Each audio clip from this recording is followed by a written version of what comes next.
Shalom, selamat pagi Bapak Ibu yang terkasih di dalam Tuhan kita Yesus Kristus. Pada kesempatan pagi hari ini kita akan kembali lagi dengan perenungan harian kerja pokok yang pertama. Namun sebelumnya saya mengajak Bapak Ibu untuk kita sama-sama berdoa. Kita berdoa. Bapa kami yang bertakhta di tempat yang maha kudus, Allah yang kami sembah di dalam Yesus Kristus Juru Selamat kekasih jiwa kami. Pada pagi hari ini Tuhan, kami bersyukur kepadamu karena ada lagi waktu bagi kami untuk mendengarkan suara kebenaran firman-Mu. Berkati kami Tuhan, supaya kami memahami maksud Tuhan, tujuan Tuhan, rencana Tuhan di dalam kehidupan kami. Sehingga di dalam kehidupan kami, hanya kami dapat melakukan yang Tuhan mau. Terima kasih banyak Bapa di surga. Ini doa seruan kami, hanya di dalam nama Yesus. Amin. Bapak Ibu yang terkasih dalam Tuhan kita Yesus Kristus, tema perenungan kita pada pagi hari ini, berseru adalah kunci mendatangkan jawaban Allah di saat segalanya tak mungkin. Musa berseru kepada Tuhan dan Tuhan menunjukkan kepadanya sepotong kayu. Musa melemparkan kayu itu ke dalam air, lalu air itu menjadi manis. Di sanalah diberikan Tuhan ketetapan-ketetapan dan peraturan-peraturan kepada mereka, dan di sanalah Tuhan mencoba mereka. Keluaran 15 ayat yang ke-25. Demikian jauh pembacaan kebenaran firman Tuhan. Ketika menghadapi tantangan air pahit di Mara, orang-orang Israel langsung bereaksi secara negatif. Bersungut-sungutlah bangsa itu kepada Musa. Kata mereka, apakah yang akan kami minum? Pahit adalah rasa yang tidak enak seperti empedu, yaitu gambaran tentang penderitaan, kesulitan, atau kesusahan. Ketika dihadapkan pada hal-hal yang pahit, kebanyakan orang akan bersungut-sungut, mengomel, dan berkeluh kesah. Perhatikanlah reaksi Musa.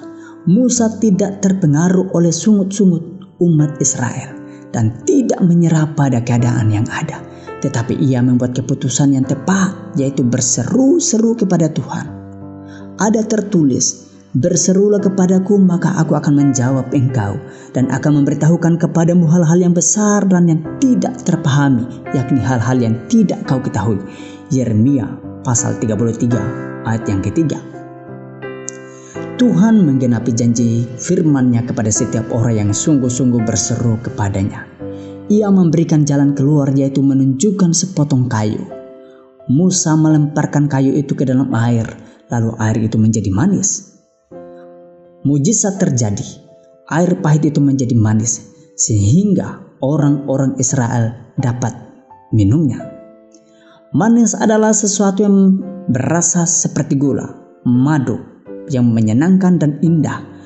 Kayu yang dipakai Musa untuk mengubah air yang pahit menjadi manis melambangkan tentang salib Kristus yang sekitar lebih 2000 tahun yang lampau tegak berdiri di Golgota.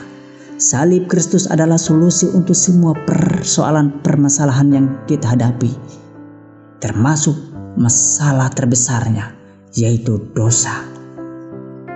Sesungguhnya Tuhan tahu persis kalau air di Mara itu pahit rasanya, tetapi ia hendak menguji iman dan respon mereka ketika menghadapi tantangan. Apakah mereka tetap percaya kepada Tuhan dan mengandalkannya? Sebab di balik seruan adalah kunci mendatangkan jawaban Allah di saat segalanya tak mungkin, tetapi Tuhan sediakan. Sesudah itu, sampailah mereka di Elim. Di sana ada 12 mata air dan 70 pohon korma. Keluaran 15 ayat yang ke-27. Demikian kebenaran firman Tuhan. Soli Deo Gloria. Mari kita berdoa. Terima kasih Bapa di surga. Biarkanlah kami Tuhan, di dalam kami menghadapi segala persoalan tantangan hidup, kami tidak menjadi orang yang bersungut-sungut, tetapi kami tahu, dengan kami berseru kepada Tuhan, kami percaya Tuhan Engkau menjawab setiap seruan kami, dan jawaban yang tepat pula Engkau akan berikan kepada kami. Terima kasih Bapa di surga. Haleluya. Amin.